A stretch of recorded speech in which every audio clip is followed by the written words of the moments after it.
तो निर्वाण दिवस जो 508वां यहाँ पे चल रहा था और आज इसका अंतिम दिन है। अंतिम दिन में जो यहाँ कुछ लोग आए हुए हैं, अनुभवी लोग, जिनसे हम थोड़ा जानेंगे निर्वाण दिवस के बारे में और यहाँ पे कैसे कैसी इनको अनुभव रहा, किस प्रकार से यहाँ पे ये आए, कहाँ से आए हैं, कारण क्या है, दुनिया में और भी जगह हैं, सिर्फ यहीं पे क्यों आना हुआ। और हमने जो पहले आपको वीडियो अभी बना के दी थी, जो पहली वीडियो थी, वो थोड़ा बताया था कि कितने लोग आए हैं। अब ये थोड़ा हमें जानकारी देंगे कि किस पर्पज से और पर्पज क्या है इनका। जी नमस्कार। कहाँ से आए हैं आप, पहले तो ये बता दीजिए और नाम बता दीजिए। जी, मैं प्रेमलाल कुकरेती, जिला उत्तरकाशी, उत्तराखंड से आया हूँ। जैसा कि यहाँ पे 3 दिन का जो यहाँ पे समागम चला और आज अंतिम दिन है, तो क्या क्या उपलब्धि है यहाँ पे आपकी, और इतनी दूर उत्तरकाशी से आप यहाँ पे आए हैं, अपने बारे में और क्या उपलब्धि रही और दुनिया वालों को क्या आप संदेश देंगे। जी, उपलब्धि तो यही है कि यहाँ पर परमात्मा का निर्वाण दिवस है। ये 508वां निर्वाण दिवस है। इसमें पूरे उत्तर भारत के लोग इस समय आए हैं और यहाँ पर 3 दिन का अखंड पाठ होता है।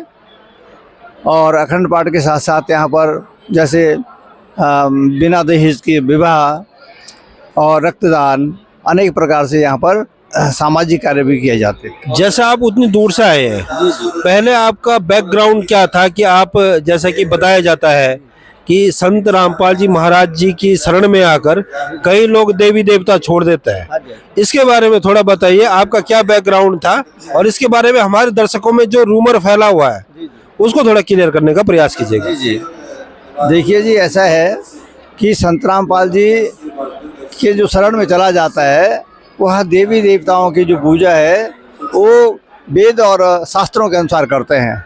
पहले हम लोग अनेक प्रकार से परंपराओं के अनुसार और अनभिज्ञता के कारण पूजा करते थे, जो कि मतलब जिससे हमको किसी प्रकार का लाभ नहीं होता था। और अब हम लोग शास्त्रोक्त विधि से पूजा करते हैं। शास्त्रों की वो कौन सी विधि है, कैसी वो विधि है कि जो आम जनमानस इतने युगों युगों से ये भक्ति चली आ रही है और आप अचानक से बोलते हो कि जो आम जो जनमानस है उसे लग रहा है कि तुरंत ये देवी देवता छोड़ रहे हैं, क्या कारण है ऐसा? आप तो देवभूमि से आते हैं। हाँ जी, देवी देवताओं को छोड़ते नहीं है।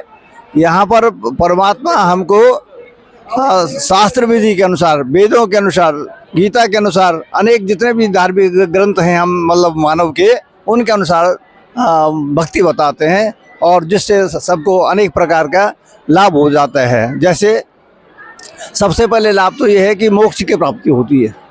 जी, मोक्ष की प्राप्ति होती है और जो भी अन्य जो सुख हैं यहाँ पर, भौतिक सुख, वो भी पर्याप्त मिलते हैं इस भक्ति को करने से। चलो मैं दोबारा आता हूँ आपके पास। एक और हमारे साथ श्रद्धालु हैं और इनसे भी हम जानेंगे। पहले तो ये अपना परिचय देंगे और कहाँ से आए हैं और क्या कारण है यहाँ पे आने का, कैसा इनको अनुभव रहा। पहले अपना नाम बताइए जी। श्रीमान जी सत साहेब। जी सत साहिब। आप लोगों को और आपके चैनल के श्रोताओं को, दर्शकों को, सबको मेरा सत साहेब और नमस्कार, प्रणाम जी। आपका नाम? मेरा नाम पूर्व का नाम राजेंद्र प्रसाद गोस्वामी है जी, और वर्तमान में जब से गुरु महाराज जी का दीक्षा लिए तो राजेंद्र दास कहलाए। अच्छा, आप गोस्वामी जी से सीधे दास बन गए? जी जी जी। इतना बड़ा बदलाव, क्या कारण? ऐसा होता है कि जब वही सत्य नाम हृदय धर्यो भयो पाप को नाशे, परमात्मा के साहिब की वाणी है कि जब सत्य का ज्ञान मनुष्य को हो जाता है तो पूर्व के सारे ताप कष्ट जो पाप होते हैं तो वो सब नष्ट होते हैं, सब मैल जाने। वो भी मैल ही था, एक प्रसाद होना, एक गोस्वामी होना। ऐसी कौन सी जड़ी दे रहे हैं संत रामपाल जी कि जो आपकी इतनी इच्छा हुई कि अब ना जो पुराना जो गोस्वामी वाला टाइटल था वो छोड़ के आप तुरंत दास बन गए? इतना तो शायद इसके लिए तो कई पुण्य चाहिए होते हैं। क्या ऐसा कार्य, क्या जड़ी दे दी ऐसी? हाँ, आप ठीक कह रहे हैं कि पुण्य चाहिए, ये सत्य कह रहे हैं आप। ये आपकी ही बात मैं उठाता हूँ कि बिना पुण्य के न तो कोई इंद्र बनता, न कोई विष्णु बनता है, न कुछ बनता है। क्योंकि गीता जी के 8वें अध्याय के 13वें श्लोक में है कि उसमें कहा है कि जब मनुष्य अत्यधिक पुण्य कर लेता है तो वो इंद्र ब्रह्म लोक को पहुंच जाता है। उसके एक चीज और भी है कि इंद्र पद को प्राप्त हो जाता है। और उसके बाद क्षीण पुण्य मृत्यु लोक विशंति, जब पुण्य खत्म हो जाते हैं मृत्यु लोक में। तो मैंने पुण्य के बल पर ही सब कुछ होते हैं, आपने सत्य कहा। लेकिन पुण्य भी दो प्रकार के होते हैं ना जी एक इहलौकिक, जी इहलौकिक जो यहीं तक की जैसे शिक्षा होती है, आपने बारीकी से समझा होगा। शिक्षा है ना, एक तो माध्यमिक शिक्षा होती है और एक क्या होती है केंद्रीय शिक्षा, उच्च हाँ, शिक्षा। उच्च शिक्षा। ऐसे ही ये दो प्रकार की है कि एक जो साहित्य है, एक पुण्य का मार्ग है, वो है केवल क्या गीता के 7वें अध्याय में जो आता है कि चेतम भुक्ता स्वर्गलोकम आपकी बातों से लग रहा है कि आपको काफी कुछ पता है।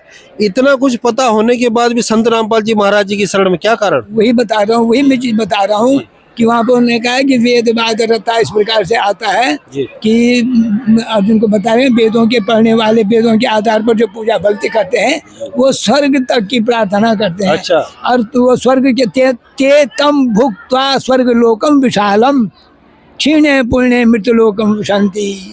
पुण्य खत्म हो जाते हैं तो मृत्यु लोक में पड़ जाते, फिर पुण्य का फायदा क्या हुआ भाई कि हम वहाँ गए, फिर वहाँ से फिर लात लग के यहाँ आ गए। तो ये गुरु ज्ञान हमको मिला। लोग तो स्वर्ग के लिए इतना प्रयत्न करते हैं कि वे स्वर्ग लोग मिल जाए, हमारा जीवन सफल हो जाए। ऐसा आप क्यों ऐसा कह रहे हैं कि स्वर्ग से भी वापस आना पड़ेगा? यही तो मैं कह रहा हूँ, ये माध्यमिक शिक्षा है। अच्छा, ये यहाँ यहीं तक की शिक्षा है। लेकिन उससे ऊपर असल में देखिए साहब, हमारे शास्त्रों में हर जगह व्यास लोग, बड़े बड़े व्यास भी, और कुछ कहने के धर्म अर्थ काम मोक्षाय, धर्म अर्थ काम मोक्षाय और धर्म अर्थ काम मोक्षाय, ये चीज कहते रहते हैं। अच्छा। लेकिन वो धर्म अर्थ और काम मोक्ष क्या चीज है, उसका किसी ने ढंग से जो है प्राकट्य नहीं किया। उसका सूत्र या फॉर्मूला जो कहिए कि उसका क्या बुनियाद है और क्या फल है, किस ढंग से उसका पेड़ होता है कि क्या होता है, ये कुछ नहीं बताया किसी ने आज तक। इसलिए सब उसी मेरे यहाँ भाई शिव जी की पूजा करो, ऐसे करो, विष्णु भगवान की पूजा करो, बैकुंठ हो जाएगा, मोक्ष हो जाएगा। ये बैकुंठ क्या है? बैकुंठ बैकुंठ माने विष्णु का लोक। अच्छा, अच्छा, तो लोग कहते हैं कि अच्छे पुण्य करो तो बैकुंठ की प्राप्ति होती है। हाँ, तो यही तो माध्यमिक शिक्षा ये है। मतलब इतना ही तक पता है। ये लोक वेद है, ये लोक वेद है, माध्यमिक शिक्षा हमारे। मतलब आप ये कह रहे हैं संत रामपाल जी महाराज जी को आपको ये पता चला कि आपको उच्च शिक्षा मिल रही है। हाँ, अब ये समझिए आप, देखिए इसमें ऐसा है ना, देखिए आप अच्छी तरह से हम बताएंगे आपको कि ऐसा होता है, गुरु ही कोयो च हितोपदेष्टा। किसने कहा है? ये शंकराचार्य, आदि शंकराचार्य ने अपने प्रश्नोत्तराणी में लिखा है कि गुरु ही कोयो च हितोपदेष्टा और शिष्यस्तु को यस्तु गुरु भक्त एक। कि वास्तव में गुरु कौन है? जो शिष्य के हित का उपदेश करे, उसका हित कायम में इसको भी तत्व को विवेचन करे। और शिष्य कौन है? जो वास्तव में मन कर्म वचन जो है शिष्य को गुरु का भक्त हो। और जो कि आप गुरु कैसा हो? फिर लोग गुरु तो बहुत है संसार में। यही तो कहा है कि जो उसके हित का विवेचना कर सके। तो वो गीता जी में जो कहा गया उसके लिए कि गुरु कैसा होना चाहिए, तो उन्हें कहा तद्विधि प्रणिपातेन, जो 4थे अध्याय का 34वां श्लोक है कि उसको पहचानना पड़ता है। पहले अच्छा। समझना पड़ता है कि गुरु वास्तव में इस योग्य है कि नहीं। उसको हायर एजुकेशन माने उस स्पिरिचुअल नॉलेज का जो हायर माने जो उच्च शिक्षा है। हायर एजुकेशन उसके पास है कि नहीं है। अच्छा। ये केवल मांगने खाने वाला या ये लेप लगाने वाला तो है कि ऐसे ही है। अच्छा। कैसा है, कैसा जैसे नहीं। आप बातें कर रहे हैं आडम्बर दर्शकों, वाला ना हो जी जो। जी जी जी, एक बात मैं थोड़ा रोकना चाहूंगा। दर्शकों जैसे बातें सुन रहे हैं हमने इनकी, तो अनुभवी लग रहे हैं। तो आप क्या करते थे पहले? मैं ऐसा देखिए जी, ये अगर मेरे इस विषय पर जाएंगे बहुत विषय बहुत दूर मैं चले जैसे जाएंगे। आध्यात्मिक आपको काफी ज्ञान है, तो ऐसा क्या कुछ कर्म कांड, कुछ ऐसी पूजा पद्धति या कोई कथा जैसा आजकल चलते, क्या करते थे आप? मैं पहले क्या करता था इस विषय पे इतना बता दूं।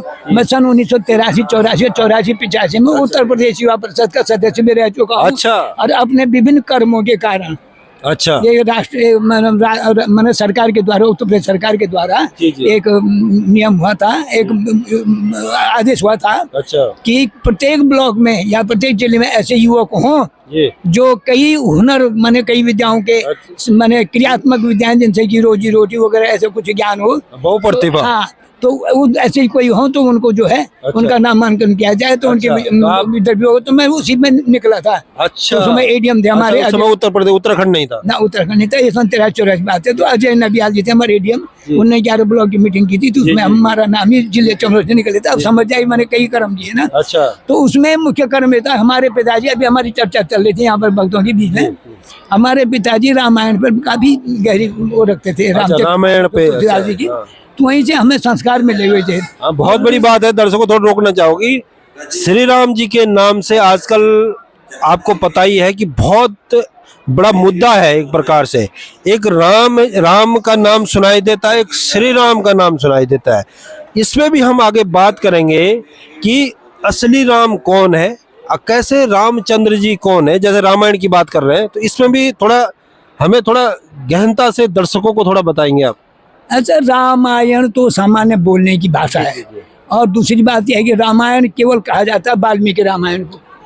वाल्मीकि आदि रामायण जो वाल्मीकि रामायण है, और उसके बाद जो तुलसीदास जी ने, वैसे कम रामायण है, बंगला रामायण है, ऐसे करके ज्यादातर लोग तो तुलसीदास जी वाली रामायण को जानते हैं। हमारे उत्तरापथ में यानी उत्तर क्षेत्र में मध्य प्रदेश वगैरह लेके कुछ महाराष्ट्र भी आता उसमें, इनमें लेकर के इसमें ज्यादातर इसी का है, रामचरितमानस जो तुलसीदास जी ने लिखा ना उसी का। तो लेकिन तुलसीदास जी ने लिखा भी है कि मैं ये पुस्तक जो है किसी के उसे विवेचना के लिए, किसी की आलोचना के लिए नहीं लिख रहा हूँ। ये शांत सुखाए तुलसी रघुनाथ गाथा, भाषा निबंध मति मंजुल मातुनोति। अर्थात मैंने जो कुछ भी लिखा अपने प्रयास से, जैसे मुझे अच्छा लगा मैंने लिख दिया।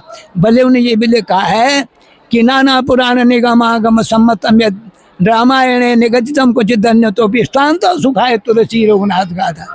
ये वेदों से, पुराणों से, कई अन्य स्थानों ग्रंथों से, जो पुण्य पवित्र ग्रंथ हैं उनसे निकला है, कुछ गुरु उपदेश से निकला है।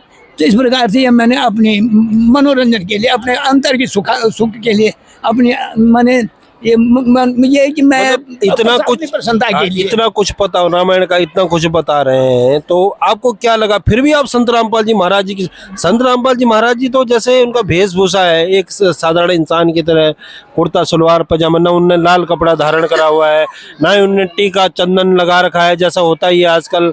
तो ऐसा क्या कारण है, इसके पीछे भी क्या लॉजिक है? दरअसल आप बहुत दूर ले गए, तो चलो मैं तुलसीदास जी की भाषा में समझा देता हूँ कि आपने हमारे आम दर्शकों को पता लगे कि वाकई में जो चीज वो कर रहे हैं वो सही है या आप सही हो।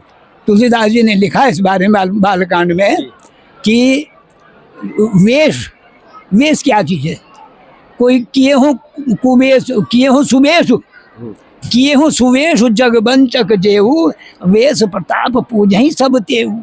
अर्थात कोई दुष्ट प्रवृत्ति के अभी भी समाज में आ रहे हैं, साधु के बीच में दिव्य साधु बनाओ, चोटा कुता पुलिस से बचने के लिए कहाँ कहाँ छुपे हुए हैं, पकड़े जा रहे हैं। अभी सुनने में आ रहा है कई जगह पकड़े जा रहे हैं, कई सालों बाद। तो वो साधु के बीच में बोले किए हो सुवेश जगबंचक, माने गुंडा प्रवृत्ति के लोग। सीधे सीधे भाषा में ये कही आप कि दुष्ट प्रवृत्ति के, क्षुद्र प्रवृत्ति के लोग साधु के बीच में चल रहे हैं अपने। एक बार कालनेमी कह सकते, कालनेमी। कालनेमी, जब भी कालनेमी बहुत प्रचलित है। कालनेमी कौन था बता देता हूँ अभी आपको, तब बताऊंगा। तो अभी इसमें यह है कि वो चल रहे हैं इस प्रवृत्ति में कि अपना फिर दुष्टा करने के लिए। तो उस भेष में लोग सब, हाँ भाई महात्मा है, शुद्ध महात्मा, ये 25 साल से नहीं आए, इन्हें 75 साल से उम्र उनकी, अच्छा, उम्र उनकी 50 साल है, उम्र 75 साल से उन्हें बाल नहीं कटाए, मतलब वेशभूषा देख के ही। लेकिन आगे तुलसीदास जी लिखते हैं कि यही किए हूँ कुबेश साधु सन्मानु। अब देखिए ध्यान से सुनिए इस बात को, किए हूँ सुबेश ना, किए हूँ कुबेश, कुबेश, हाँ किए हूँ कुबेश साधु सन्मानु, जिम जग जामवंत हनुमानु। जिस प्रकार से जामवंत तो रीछ था लेकिन साधु पुरुष था, और हनुमान जी बंदर योनि के थे, बंदर रूप थे, लेकिन वो परम भक्त थे, उनका सम्मान सर्वत होता है। तो यही पर संत जो है तत्वदर्शी रामपाल महाराज जी के बारे में जो आपने पूछा, तो उनका यही है। उनका कुवेश भी नहीं है, सुवेश भी नहीं, उन्हें सामान्य वेश है। ज्ञान यानी विशेष आडंबर ये लगा वो लगा, ऐसा कुछ नहीं है। ये प्रचलन कहाँ से, मतलब पहले जब सतयुग था उस समय ऐसा आडंबर नहीं था शायद। अब अचानक से ऐसा क्या हुआ कि लोग बड़ी बड़ी मालाएं रखने लग गए। कई लोग सोने का, कोई एक तो गोल्डन बाबा भी हैं, गोल्डन बाबा भी है, सोना की इतना सोना रखेंगे तो हम बाबा कहलाए जाएंगे। और कई ऐसा हो कि हम मतलब एक प्रकार से आडम, किसी ने लंबे लंबे बाल रखे, बड़ी बड़ी जटाएं रखी हैं। तो क्या कारण है कि इसका भक्ति मार्ग में कितना सहयोग है? ऐसा है कि उन भद्र पुरुषों को मैं किसी को बुरा नहीं कहूँगा। हमारे ना बात की कह रहा, हमें आज आम तौर पे देखने के लिए मिलता है ये चीजें कि जैसे कई प्रकार के बाबा हैं, कई प्रकार की चीजें, मतलब एक कह सकते हैं कि क्या ज्ञान और जो देखने वाली चीजें हैं इसमें कितनी भिन्नता है? ऐसा है, हमारे तत्वदर्शी सतगुरु रामपाल जी महाराज जो जगत गुरु आज प्रसिद्ध हैं, वास्तव में हैं। उनको समझना सरल काम नहीं है। जो तत्व को जाने, कौन समझ, मतलब आम दर्शक कैसे समझ पाएगा इस चीज को? समझ सकता है। पौराणिक काल से यही चीज चलता है, अचानक से कोई नई चीज मिल जाए तो उसमें कैसे भरोसा करेगा? ऐसा है। फिर गीता का वही श्लोक आता है, चौथा अध्याय का 34वां श्लोक कि तद विधि तत्व, उस ज्ञान को समझो और तब समझने के बाद उस व्यक्ति से जिसको आप समझने जा रहे हैं उनसे उस ज्ञान को समझो और अच्छी तरह से तब प्रणिपात यानी परिप्रश्न सेवा, या उसके सेवा के द्वारा किसी प्रकार से उनको प्रसन्न करो। उनके तन मन धन समर्पण से दंडवत करने का मतलब होता है लकुटवत यानी समर्पित हो। एक चीज तो में उनसे ज्ञान प्राप्त होगा। एक चीज मैं रोकना चाहूंगा आपको। अब आपने इस चीज का बताया, आप देवभूमि से आते हैं। देवभूमि में देवी देवताओं का बहुत बड़ा मतलब एक प्रकार से कहा जाता है कि देवभूमि है, तो उस वहाँ कई प्रकार के देवी देवता हैं। उन चीज़ों को मतलब किस हिसाब से आप इससे कोरिलेट करेंगे, मतलब कैसे इस चीज़ से जोड़ेंगे? यहाँ पे ज्ञान की बात की जाती है, वहाँ पे कर्मकांड की बात की जाती है, तो ज्ञान और कर्मकांड में कौन सही है? ऐसा है कि ये बात आपने एकदम रास्ते से दूसरी जगह भटका दिया ना। एक प्रकार एक्चुअली हमारे पास समय कम है। समय कम है। छोटे से कम समय में जो हमारे दर्शकों को पता लग जाए कि जो संत रामपाल जी महाराज है वो क्या बता रहे हैं, कि और जो आम चीज है, जो रूढ़वादिता है, उसको कैसे, किस पे आप भरोसा करें, मतलब किस पे जनता भरोसा करे? इसको वर्तमान समय में जो हमारे देश की या किसी भी देश की राजनीतिक और सामाजिक व्यवस्था का जो एक रूप है उसमें समझाएं तो हम आपको 33 कोटि देवता है। 33 कोटि देवता है ना, तो कोटि का मतलब होता है कि विभाग, प्रकार। तो 33 कोटि में कौन कौन है? 12 आदित्य हो गए, 12 आदित्य, आदित्य के जो 12 पुत्र हुए थे, ठीक है। और उसके बाद 8 हैं वसु, 11 हैं रुद्र। आप इनसे सहमत हैं? जी जी जी, ठीक है। और 2 हैं सूर्य पुत्र अश्विनी कुमार, जिसमें नासत्र और दसर उनका नाम है। तो ये 33 हैं, इनके पास 33 विभाग हैं। अब एक विभाग जैसे हमारे जिला रुद्र पे आ गए मान लीजिए, या यही यहाँ पर कुरुक्षेत्र जिला है, यहाँ का प्रमुख कौन है? जिलाधिकारी। अच्छा। अब उसके अंतर्गत सारे विभाग आते हैं, ठीक है। सब विभाग उसी के अंडर में है। अब उस विभाग के छोटा से छोटा कर्मचारी, अब उस कर्मचारी के भी कोई अधीनस्थ या उनके बच्चे वगैरह हो तो वो उसी विभाग में माने जाते हैं। पूर्व में यही होता था। ऐसे ही वो देवी देवता जो है ये रुद्र के उसमें डिपार्टमेंट में आते हैं। अच्छा। ये कोई ब्रह्मा के विभाग में आते हैं तो भले ब्रह्मा उनमें ब्रह्मा विष्णु और उसमें शामिल नहीं है, लेकिन फिर भी उनके कुछ यानी अंश वहाँ उनमें है। वो त्रिदेवियों सतरजतम 3 गुण है ना, तो त्रिगुण में जो सृष्टि गीता में कहा गया है, त्रिगुण विषय वेदा निश्चय गुण भवार्जुन, वही चीज है। वो 3 गुणों से लिप्त ये सारे जो है, और ये 33 कोटि देवता 3 गुणों से लिप्त है। ये त्रिगुण में ये देवता है, देवी देवता, ये सब ज्यादातर शिव के ही अंश हैं। अच्छा, शिव के, रुद्र के। हाँ, जो नाचता है जिसके भारी जैसे घोर वाद्य होते हैं, तुमुल ध्वनि होते हैं, तब जाके नाचता है, ये करता है, वो करता है, और अपना बड़ा विकराल रूप दिखाना वो शिव का रुद्र रूप है, वो तमोगुण है। अच्छा, ये तमोगुणी है। वो मने मनुष्य को अच्छा मार्ग नहीं दे सकते हैं। कई बार देखा जाता है कि आमतौर पे देखा जाए कहीं पे पूजा हो रही, देवी पूजा हो रही है, अचानक से वो कहता है कि यार बेटा बीमार हो गया, एक मुर्गा उड़ाना पड़ेगा, मुर्गा मारना पड़ेगा। तो इससे जब वो देवी की पूजा कर रहा है वहां पे, अचानक से मुर्गा उड़ाने की जरूरत पड़ रही उसको? ये ऐसा क्या है ऐसा कि जब उसने देवी पाठ रखा हुआ है, कह रहे बेटा बीमार हो गया, उन्होंने बोला कि थोड़ा एक मुर्गा उड़ा देना या मुर्गा मार, तो इससे क्या चीजें हैं ये भी समझ नहीं आया है कि जब इसको हम यूँ कहेंगे कि ये हम काल इससे ये प्रश्न पूछे जा रहे हैं, ये आम जनमानस के प्रश्न है और आम तौर पर उठते हैं ये प्रश्न। हाँ बिल्कुल उठते हैं। ये ऐसा है कि धारणा बनाई गई है धारणा बनाई गई है। एक चीज़ खास बताता हूँ आपको, विशेष करके आपके चैनल के माध्यम से समाज को एक विशेष ध्यान देने वाली बात है कि ये देवी देवता जो दुष्ट भाव वाले होते हैं, जो तमोगुण वाले होते हैं, उग्र गुण होते हैं, ये उसी पर अपना अटैक करते हैं जो स्वयं मांसाहारी हों, शराब नोशी करते हों, ये माने गलत आहार जिनका है। ना वो फिर भी है ना, लेकिन जब देवी दुर्गा की पूजा हो रही है, फिर भी करने की जरूरत क्यों पड़ रही है, इस पे थोड़ा प्रकाश डालिए। वो अब ये है कि ये उन लोगों का अपना मत है ना, वो भी ठीक है, लेकिन आप ये कहते हैं जब देवी दुर्गा की पूजा हो रही है यहाँ पे, तो वो करने की जरूरत क्यों पड़ रही है, आप बताएंगे। जी सर, ऐसा है कि हमारे जो वेदों में अज माना है, अज अच्छा तो अज उसको कहते हैं जो पुराना अनाज होता है जी, जिसमें नर्सरी की शक्ति नहीं होती है। तो हमारे जो पूर्वज हैं उन्होंने अज का मतलब बकरा समझा, अच्छा आज बलि समझी। ठीक है, तो उन्होंने अज का मतलब होता है कि जो पुराना अनाज है उससे हवन किया जाए। अच्छा तो हवन की व्यवस्था में तो भाई टाइम लगेगा। जी, तो उन्होंने क्या कहा कि आज का मतलब बकरा होता है, बलि होती है, ऐसा करो बलि मार दो, बलि दे दो और इससे जो है तो आपको फायदा होगा। अच्छा वैसे तो जीव हत्या से किसी का फायदा होगा नहीं, ये तो आम इंसान को भी सोचना चाहिए कि किसी की हम हत्या कर रहे हैं और हम चाहते हैं कि वो मुर्गा मार के या बकरा मार के हमारा बेटा ठीक हो जाएगा, अमुक अमुक रोग ठीक हो जाएगा, ये तो असंभव है। ये कहीं ना कहीं एक रूढ़िवादिता है, रूढ़िवादिता है। इसी के बारे में थोड़ा बताइएगा। जी, तो ये रूढ़िवादिता आज से नहीं चल रही है, ये परंपरा से चल रही है। तो आम जनमानस कैसे इस चीज को त्यागे, मतलब वो कई सदियों से करता आया है, उसके पूर्वज करते आए हैं, वो घर में बचपन से देखता आया है, तो किस प्रकार से वो तुरंत इस चीज को त्याग दे, उसका दिल भी गवाही नहीं देता है कि भाई मैं पूर्वजों की परंपरा तोड़ दूंगा। तो ये कैसे आम दर्शक इस चीज को समझे कि जो वो ज्ञान मार्ग पाए। जी, तो इसके लिए तो ऐसा है कि उसको सद्भक्ति लेनी पड़ेगी। सद्भक्त क्या है? सद्भक्ति ये होती है कि भाई उसको अपने वेदों को, अपने शास्त्रों को, अपने पुराणों को देखना पड़ेगा। वेद और गीता का देखो, आम जनमानस क्या होता है कि वेद गीता सबने देखे हैं, उनका पता है नहीं, किसी को कुछ भी नहीं पता। विभिन्न विभिन्न प्रकार के मत है, कोई कहते कि वेदांतों के आधार पर है, कोई कहता है कि वेद भी कई प्रकार से लिखे गए, महर्षि दयानंद जी ने भी अपने तरीके से लिखे हुए, किसी और ने भी अपने तरीके से लिखे हुए।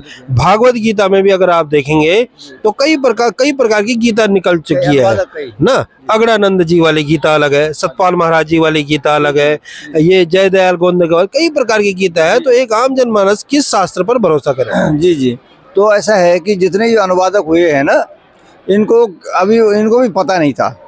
इन्होंने जो मतलब शब्दार्थ को कुछ कहा, भावार्थ कुछ कहा, और अनेक प्रकार से इन्होंने उस का जो अनुवाद है, अनुवाद को ही मतलब इन्होंने बिगाड़ दिया। अनुवाद किसका सही माना जाए? अनुवाद तो ऐसा है कि अनुवाद तो अब पहले तो जो गीता प्रेस वाला है जी, उसका अनुवाद लगभग सही है। लेकिन मैंने कहीं न कहीं जब हम इंटरव्यू लेने जाते हैं, कुछ भी किसी से चर्चा होती है, तो कहीं गीता में भी कहीं भेद है। जी, है कि नहीं? हाँ जी।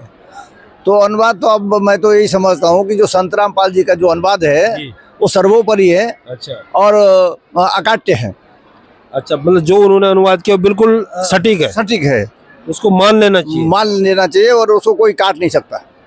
अच्छा, ऐसा क्या है, ऐसा क्यों, मतलब कैसे मान ले आप? चलो आप तो उनका अनुयायी हो, आम जनमानस कैसे भरोसा कर ले? अब भरोसा तो भाई ऐसा है कि उनको सत्संग सुनना पड़ेगा और देखना पड़ेगा। ये कुछ बताइए, कुछ बोलना चाहते हैं, इनकी सुन ले।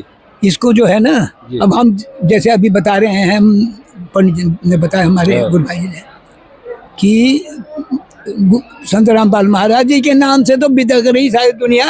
क्या हमारा ये करना, बिदकने वाला क्या काम किया उन्होंने? हमारे देवता छुड़ा दिए, लेकिन सत्य अगर वो आम जनमानस क्या कैसे माने, कि कैसे भरोसा करे? यही मैं कह रहा हूँ कि वो अपने देवी भागवत को पढ़े जरा।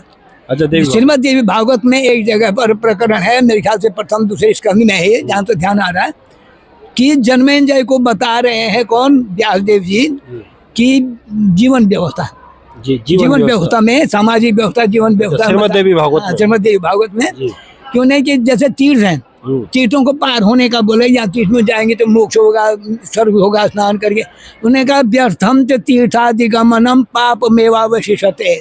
हे राजा जन्मेंजय, तीर्थों में जाना गलत है, व्यर्थ है, वहाँ पाप होता है, क्योंकि और चालयंत ही तीर्थानि सर्वथा देहजम मलम। हे राजा, शरीर का माने तीर्थ के जल से अब नहाएंगे तो केवल शरीर का मैल धुलता, अर्थात मन का मैल नहीं धुलता है। अच्छा, तो अब देखिए आगे आगे क्या बोलते हैं। आगे बोलते हैं, बीच का प्रकरण तो सामान्य कर दिया हमने, मगर जो तत्व की बात मैंने ली है कि यदि स्याद्दैव योगेन, यदि स्याद्दैव योगेन छालयत्यंतरम मलम विशेषेण तो सत्संगो ज्ञान निष्ठा से भूपते।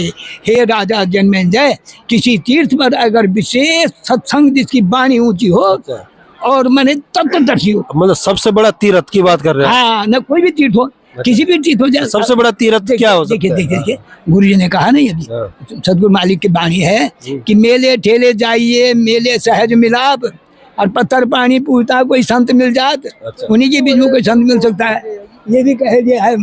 तो वही चीज है तीर्थ की, जिस तीर्थ में भी जनता की आस्था है।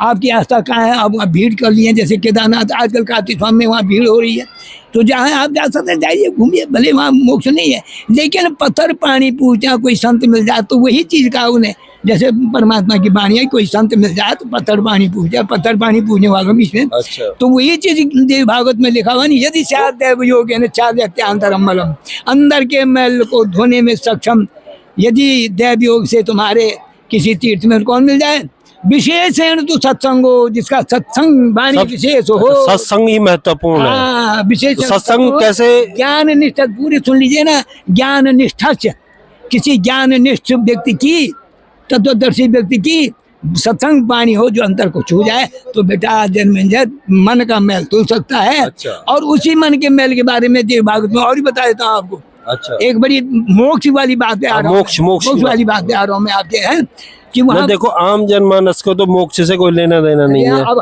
होगा, क्योंकि वो तो मोक्ष से कोसों दूर है, तो स्वर्ग तक ही है कहते हैं वो मुक्त कहते हैं, मगर उसके बारे में जानकारी नहीं है ना। अब देखिए वहाँ पर एक जगह पर, इसके शायद 6वें 7वें स्कंद में कहीं पर है ये, कि वो जन्मेंजय पूछ रहा है व्यास जी को, हे महाराज व्यास देव, हमारे दादा परदादा तो बड़े विद्वान थे, बड़े धर्मप्राण थे, उनकी रानियां भी धर्मप्राण थी, पतिव्रता थी, फिर उन्होंने कहते हैं कि यज्ञ से तो बड़ा काम होता भाई, यज्ञ करने से तो बहुत पुण्य होता है, और उन्होंने पाप, उनका पाप हुआ, उन्हें यज्ञ करने के बाद उनको कितना भटकना पड़ा, द्यूत क्रोड़ा में अपमान हुआ और जंगल जन भर के कितना हुआ, अंत तक उनका वो नहीं हुआ, कल्याण नहीं हुआ। हाँ, बहुत परेशान रहे। तो व्यास देव जी ने कहा बेटा ऐसा होता है, थोड़ा हमारे दर्शक थोड़ा शॉर्ट में बताइए, क्योंकि वीडियो बहुत लंबी हो रही है, इतनी अपलोड हो सके ना हो सके, तो थोड़ा शॉर्ट में बताइएगा। अब मत कीजिए। तो उसमें ऐसा है, जरा प्रकरण को मैं ठीक से बताऊं ताकि लोग समझ जाए उसको ना, प्रकरण को सही तो करना ही चाहिए ना। तो उन्होंने कहा व्यास देव जी ने कि बेटा जो होता है, जो धन होता है, वो यज्ञ के लिए धन जितना आया है तुम्हारे यहाँ युद्ध से आया है, कितने लोग मारे तुमने युद्ध में जी, और वो धन आया इतना पाप का आया, इसलिए वो पाप का फल था। अच्छा। किंतु बोले फिर मोक्ष के लिए कोई यज्ञ, कोई ऐसा नहीं है, बोले है। तो वहां पर कहा व्यास जी ने कि मुनि नाम मोक्षामा नाम विरक्ता नाम महात्मा नाम, कितने लोगों की साक्षी दी है वहां पर कि मुनि नाम मोक्ष का नाम, मुनियों ने मोक्ष की कामना के लिए मुनि नाम मोक्षामा नाम, विरक्ता नाम विरक्त लोगों ने, और विरक्ता नाम महात्मा नाम जो बड़े महात्मा थे, मुनि नाम मोक्षामा नाम विरक्ता नाम महात्मा नाम, मानसस्तु स्मृतो याग सर्वसाधन संयुतम। मानसस्तु यानी मानसिक यज्ञ, जो हम यहाँ जगत गुरु तत्व महाराज जी के चरणों में जिस यज्ञ की दीक्षा लेके बैठे हुए हैं, वो मानसिक यज्ञ है। उसमें मानसिक सबसे बड़ा यज्ञ यही है, और यहीं जाके आपका कल्याण हो सकता है। मानसस्तु स्मृतो याग। और फिर बोले क्या चाहिए उसके लिए, अब ये भी देख लीजिए, प्रथमम तो मन शोध्यम कर्तव्यम गुण वर्जितम। हे राजा, पहले मन को शुद्ध करना पड़ता है। अच्छा, मन को शुद्ध, वही प्रकरण आ गया ना, पहले प्रथमम तो मन शोध्यम कर्तव्यम गुण वर्जितम। मन शुद्ध कैसे होगा? अब देखिए आप, कर्तव्यम गुण वर्जितम, कर्तव्यम कह तो दिया। अच्छा। कि हमने अपने जीवन में अब आपने अभी कहा कि देवी देवताओं की पूजा करते हैं, उन सबको वो गुण है कर्तव्यम गुण वर्जितम, त्रिगुणमयी जो माया जो है, अच्छा, इसको ये वर्जित है। हाँ, इनको किनारे करना, शास्त्र इनको वर्जित करते हैं। अब समझिए आप, बिल्कुल ठीक समझे आप। तो उनसे आप उनसे बचिए, जैसे अर्जुन को कहा कि किसने मन काल ने कि त्रैगुण विषय वेदा निस्त्रैगुण भव अर्जुन निर्द्वंदो नितस्थो सतस्थो निर्योग क्षेम आत्मवान। वही चीज यहाँ पर देवी भागवत में आ रहा है कि प्रथमम तो मन शोध्यम कर्तव्यम गुण वर्जितम, ऐसे कर्मों को वर्जित कर दो जो त्रिगुणमय हो। हैं अशुद्ध हो माने। अब देखिए आप क्या एक पंक्ति में कहा, गहराई से कहा है। समस्त श्रोताओं को मैं नमन करते हुए प्रणाम करते हुए कहूँगा, इसको समझे सभी श्रोता दर्शक वृंद कि शुद्धो मनसि देहो वे एव शुद्ध न संशय। जब मन शुद्ध हो जाता है आपको स्नान करने की कोई आवश्यकता नहीं है। संत रामपाल जी की शरण में आके सच्चा स्नान होगा वही और सच्चा सारे है। पापों से मुक्ति जी, होगी। और वही तुलसीदास जी ने जो है जी। मानस वो मिला के मानस का स्नान जो का है। सबसे बड़ा तीर्थ की बात कर रहे हो वो सत्संग है। ये है तीर्थ। वो चलो जो आपका बहुत बहुत धन्यवाद। आप भी कुछ बोलना चाहेंगे हमारे दर्शकों को? इस संदेश कहा गया है जी कि गंगा पापम जी शशि तापम दैन्यम च कल्पतरु तथा। जैसे गंगा पाप को करती है, जी चंद्रमा जो है गर्मी को दूर करती है, ताप को दूर करती है, उसी प्रकार से दरिद्रता को कल्प वृक्ष दूर करता है। करता है। ठीक, अच्छा उसी प्रकार से सत्संग में पापम तापम च दैन्यम च, पाप ताप और दरिद्रता को केवल सत्संग ही मतलब अच्छा सत्संग ही काट सकता काट है। सकता है, किसी भी मतलब किसी का प्रारब्ध भी कर सकता है। प्रारब्ध कर सकता है। कई प्रारब्ध होता है ना कि भाई किसी का कुछ भी लिखा होता है कि ब्रह्मा जी ने एक बार जो लिख दिया वो होना ही होना है उसका, तो इसको कौन काट सकता है? कई कई लोग होते हैं कि हमने इतनी पूजा करी, फिर ये किया वो किया, फिर भी नहीं हुआ। पंडित जी कहते हैं ठीक है अब तुम ये करो, अब सचंडी पाठ करो, अब ये करो, फिर वो कहते ये तेरे कर्म थे भाई, तेरे प्रारब्ध था, इसको तो कोई नहीं काट सकता। इसमें कितनी सच्चाई है? बस सच्चाई ये है कि सत्संग के अलावा तो कोई काट ही नहीं सकता है। सत्संग कहाँ मिलेगा? सत्संग तो संत रामपाल जी के यहाँ मिलेगा और कहीं नहीं मिल सकता। इस 21 ब्रह्मांड के अंदर अच्छा, सिर्फ संत रामपाल जी। संत रामपाल जी महाराज जी। और अगर कोई सत्संग लेना चाहिए, आना चाहिए, क्या करना पड़ेगा उसको? उसको मतलब नाम लेना पड़ेगा, दीक्षा लेनी पड़ेगी सत्संग सुनने के लिए। सत्संग सुनने के लिए। तो मतलब हर पूरे विश्व में परमात्मा का सत्संग चल रहा है। अच्छा, ऑनलाइन माध्यम से? ऑनलाइन माध्यम में भी है। अच्छा जी। कहाँ से कौन कौन से हाँ, चैनल है? साधना चैनल है। अच्छा, कितने और बजे? ईश्वर साधना चैनल शाम को 7:30 बजे से और 8:30 बजे तक चलता है। उसके बाद ईश्वर चैनल उसमें चलता देखिए है। मतलब ये सारी जानकारियाँ पूरी जितनी जानकारी आपको दिया है। आप अभी दी है, ये आप जो मतलब ये आप जितना आपने ज्ञान के बारे में बताया, जितनी भी चीजें बताई, पुराणों की बात बताई, रामायण की बात बताई, कर्मकांड की बात बताई, और ये सारे का जो निचोड़ है वो शाम को 7:30 बजे साधना चैनल पे मिलने वाला है। तो दर्शकों शाम को 7:30 बजे साधना चैनल जरूर देखिएगा। और हमारे साथ काफ़ी अनुभवी व्यक्ति थे जिन्होंने दर्शकों के लिए काफ़ी प्रकाश किया इस चीज़ में कि भाई जो उनकी शंकाएं थी, आगे भी हम ऐसी वीडियो बनाते रहेंगे और आपके सामने ऐसे प्रकरण दिखाते रहेंगे कि जिन लोगों को र्यूमर लगता था, क्योंकि अब कहने को तो बहुत कुछ है लेकिन समय कम है, हम जानेंगे इसके बारे में। तो आज के लिए इतना ही। देखते रहिएगा आप मोक्ष की आस। अच्छा लगे तो शेयर कीजिएगा, कमेंट कीजिएगा जी। सच साहेब। जय बंदी छोड़ की सत साहेब। बंदी छोड़ सतगुरु रामपाल महाराज जी की जय हो।